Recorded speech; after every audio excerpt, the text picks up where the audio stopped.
Today, I want to discuss the prevailing fear among short sellers concerning AMC, with individuals like Andrew Left of Citron Research becoming apprehensive about even venturing outdoors. I aim to elucidate the reasons behind their trepidation and make a case for why those who aren't currently afraid should perhaps reconsider. Hey, welcome to AMC Daily. If you are new to the channel, be sure to subscribe to the channel and turn on post notifications by hitting the bell so you never miss any of our uploads, and also enter our giveaway. But everyone remember, this is not a financial advice video. Frank's Place recently tweeted about the Justice Department closing in on short sellers, highlighting FBI raids conducted on prominent shorts last year. This has raised the possibility of impending criminal charges. According to Bloomberg, anxiety regarding the Justice Department's investigation escalated a few weeks ago when the head of its Markets Integrity and Major Frauds Unit predicted, during a legal conference, that the public would witness results within a few months. Although the head of the Frauds Unit did not provide further details, speculation has arisen among short sellers about who may be targeted. Bloomberg reported that 2 years after FBI agents seized computers and phones from his California residence, a short seller known for targeting over 100 companies and provoking meme stock traders has opened up about the feeling of being hunted. Citron Research, his once groundbreaking firm, has lost its investors. He no longer publicly pitches ideas, and he has even erased his formerly feared Twitter account. While the Department of Justice has yet to level any allegations against Andrew Left, his short positions have already inflicted substantial losses. His ill-fated shorting of GameStop in 2021 has resulted in personal and professional isolation. Frank anticipates the Department of Justice to file criminal charges against some, if not all, individuals under investigation within the next few months. He asserts that the government may take its time, but when it finally acts, it does so decisively. The information I've shared originates from an actual Bloomberg article that delves into the fears of short seller Andrew Left, who finds himself living in dread of federal authorities. It is astonishing to witness the extent to which some short sellers are haunted by fear, to the point that they feel unsafe even venturing outside. It is also intriguing to observe how these short sellers speculate among themselves about who is currently under investigation by the Department of Justice. With Bloomberg's recent publication of this article on July 11, 2023, it seems that the announcement from the Department of Justice may be drawing near.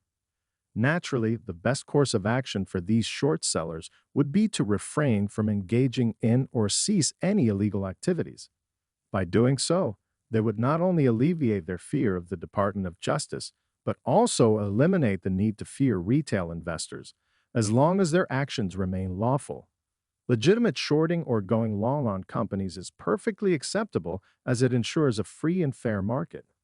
However, when certain illegal practices, exclusive to a particular set of market participants, such as these illicit short sellers, are suddenly introduced, the market loses its fairness and integrity.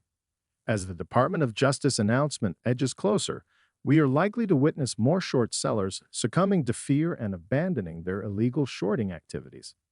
Undoubtedly, some short sellers may believe they can outsmart the Department of Justice, but it is probable that these individuals will be the ones caught in the end.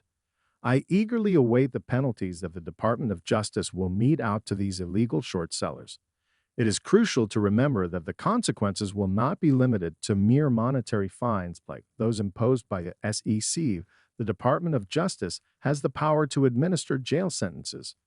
Furthermore, it is evident that some short sellers are not only afraid of the Department of Justice investigation, but also harbor fear towards AMC itself. Roth MKM has suggested that AMC Entertainment shares are still being traded at irrational valuations. According to their assessment, AMC should be bankrupt or trading below $1 per share.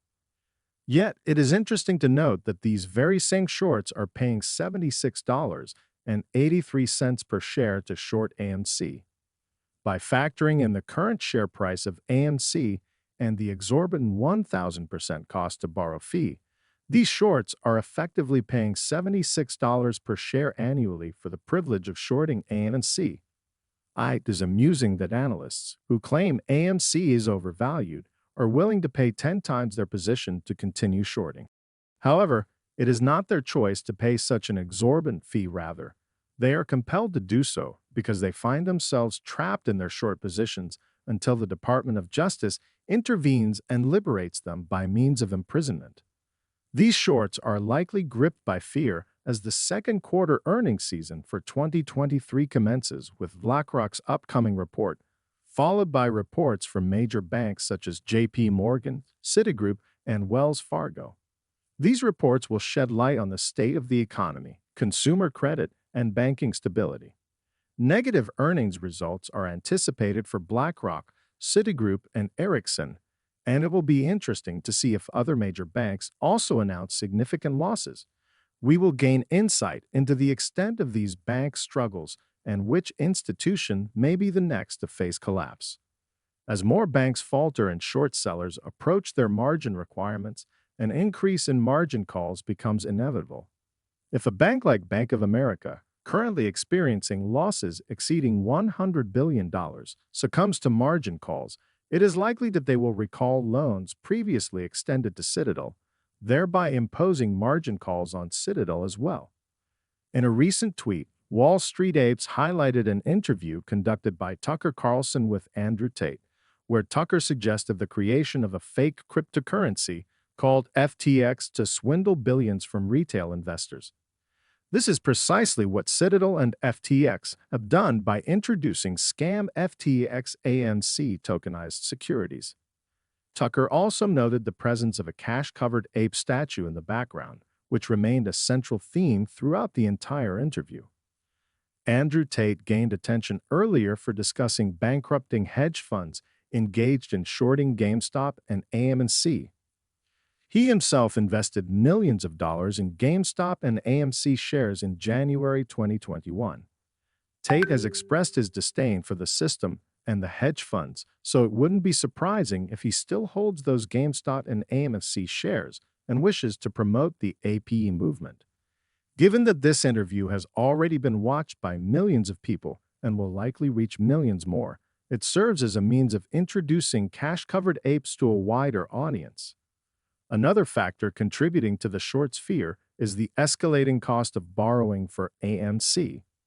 In April, the cost of borrow fee reached its peak at 979%. Currently, it stands at 977% and continues to climb. Back in April, this exorbitant fee lasted for only 3 bars. Whether this refers to days or weeks is unclear, but the current high cost of borrow fee has endured for numerous bars and shows no signs of abating. This is why I have previously predicted that AMC's cost of borrow fee this time around may exceed 2,000%, 3,000%, or even 5,000%. Lastly, Charles tweeted about addressing the shorts and publicly requesting an update from Gary Gensler on MMTLP. He urged Gary Gensler, during his show, to investigate MMTLP. It will be intriguing to observe whom the SEC charges next for their illegal short-selling practices. Will they go after another small firm unrelated to AMC, MMTLP, or others? Or will they target the major players engaged in the illegal shorting of AMC, GameStop, and MMTLP? Alternatively, will these major players be left for the Department of Justice to handle? Guys, that's all we have for you today. What is your opinion about AMC stock? Get involved and let us know in the comments down below. Thank you for watching.